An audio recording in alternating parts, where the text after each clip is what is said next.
Indeed, one and only foreign head of state who has made 2 state visits to the Republic of Korea. And it is the first time that you are the first U.S. president that has been conferred the Grand Order of Mugunghwa by Korea. So indeed, our meeting is very meaningful. And what is also significant and impressive is that it's been 9 months since your inauguration, and around the world, in 8 conflict zones, you brought peace. So you are indeed a peacemaker. So it's almost once a month. So many people have been killed and so many damages were done, but you have been successful in bringing peace to many parts of the world. And I hope that your peacemaking skills can be applied to the Korean Peninsula so that we can bring peace on the Korean Peninsula as well. And if that happens, I believe that you will be recognized forever in the history of humanity. And also, this will be indeed welcomed by Korean people, because bringing permanent peace on the Korean Peninsula has been a long-desired goal for our country. And as I mentioned many times, you have wonderful capabilities and skills as a peacemaker.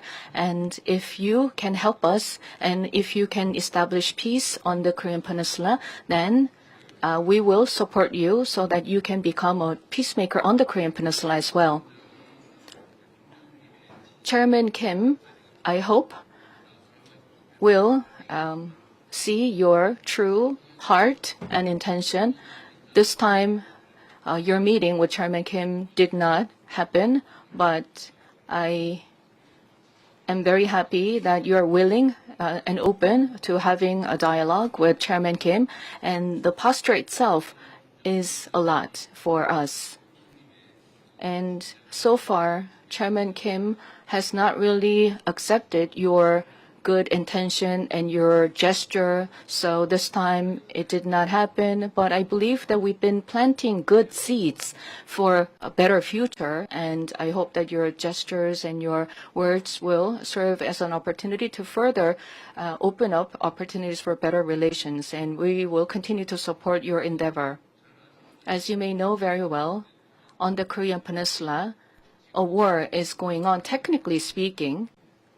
So the 2 Koreas are at war, technically, but with the help of the U.S. and the international community, we have been able to grow our economy and advance our country.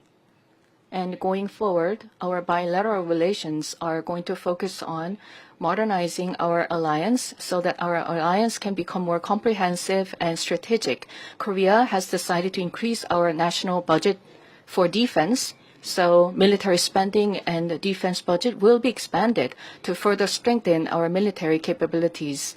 As you may know very well, the current defense budget of the Republic of Korea is about 1.4 times of the total GDP of the DPRK. So our budget, our military spending is quite significant, and we're ranked number 5 in terms of our military spending. So already it's quite a lot of money. However, I know that it is important to continue to lessen your burden, military and defense burden for us. So we will continue to increase our military spending.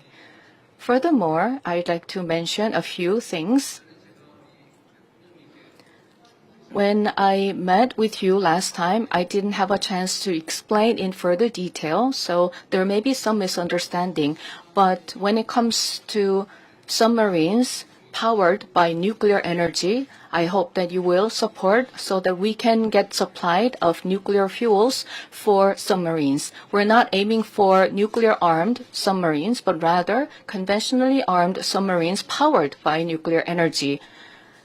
Because our conventional submarines have limited capabilities, they cannot really effectively monitor and counter any undersea activities from other countries. So if you allow and support the supply of nuclear energy and nuclear fuel for submarines, then we will be assisting building submarines and military vessels. And if we are equipped with nuclear-powered submarines, we can help your activities around this region by providing the patrol and other activities. I understand that you have already expressed support for reprocessing of spent fuel and enrichment of uranium. And if you facilitate the working level consultations between our two countries regarding that, we will be able to achieve good results. And you are now working to make America greater again.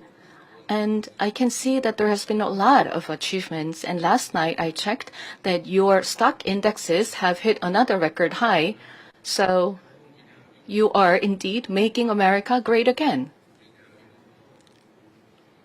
And so against this backdrop, Korean companies will continue to invest in the U.S., and we will continue to support your endeavor in revitalizing your manufacturing sectors, and shipbuilding sector cooperation will also continue because this will benefit the Korean economy as well, and it will benefit the U.S. economy.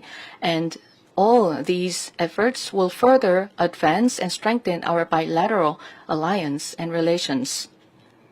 We have 50 million people in Korea, and along with our Korean people, once again, I welcome you to the Republic of Korea, and I hope that we will continue to work together for better Korea, for better U.S., and also for better bilateral alliance. Welcome once again. Thank you very much. Thank you. Well, I'd like to thank you very much, and I want to thank all of your people, many of whom I know, and we've been dealing. They're very tough negotiators.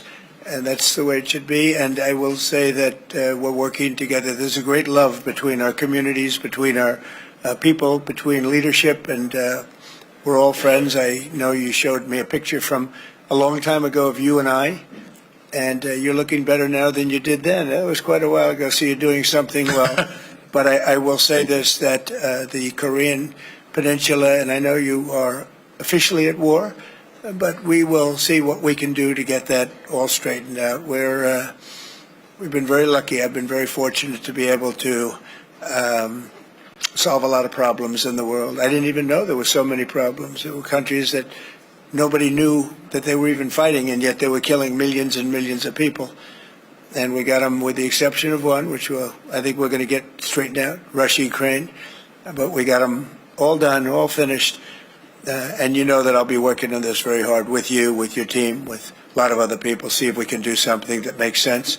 I know Kim Jong-un very well. We get along very well. We really weren't able to work out timing. We have President Xi is coming tomorrow, and that was something that obviously is very important to the world, to all of us. You'll be watching very carefully. We're meeting right here, and we're all looking forward to that. I think it's going to work out very, very well for everybody, and I look forward to seeing him.